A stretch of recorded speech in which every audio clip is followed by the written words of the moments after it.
What do you do? မင်းဘာလုပ်လဲ I work in a small office. ကျွန်တော် office အသေးလေးတစ်ခုမှာလုပ်ပါတယ် Does she like coffee? သူမ coffee ကြိုက်လား No, she prefers tea.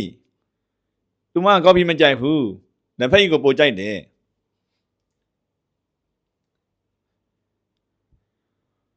Where does he work? သူဘယ်မှာလုပ်လဲ He was at a hotel. သူ hotel တစ်ခုမှာလုပ်ပါတယ်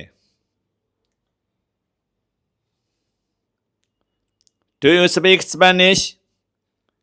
မင်းစပိန်စကားပြောတတ်လား Yes, I speak a little Spanish. ဟုတ်ကျွန်တော်နည်းနည်းပြောတတ်ပါတယ်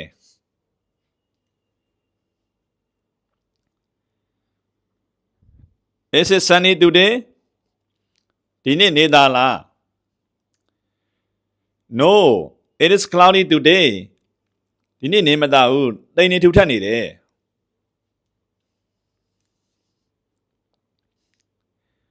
What time do they eat lunch?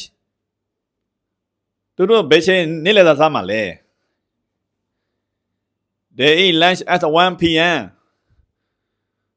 သူတို့တနာရီမှာနေ့လည်စာစားမှာ What's in your bag? မင်းအိတ်ထက်ကဘာတွေလဲ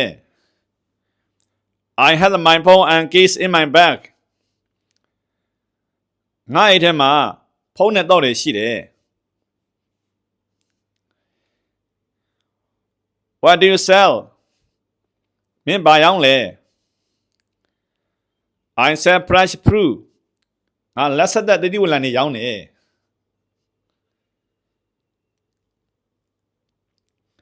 Are you a teacher?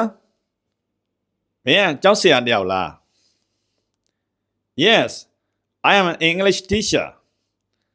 ဟုတ်ပါတယ်ကျွန်တော်ကအင်္ဂလိပ်စာဆရာတယောက်ပါ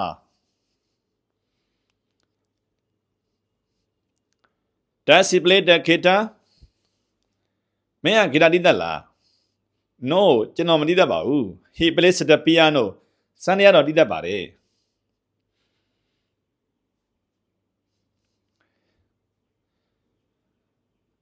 Where do you live? မင်းဘယ်မှာနေတာလဲ I live in Thailand.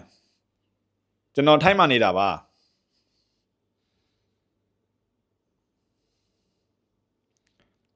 Is the cat sleeping? ကျောင်းလေးအိပ်နေတာလား No မအိပ်ပါဘူး The cat is playing. ကျောင်းလေးဆော့နေတာပါ Okay, thank you so much for your listening.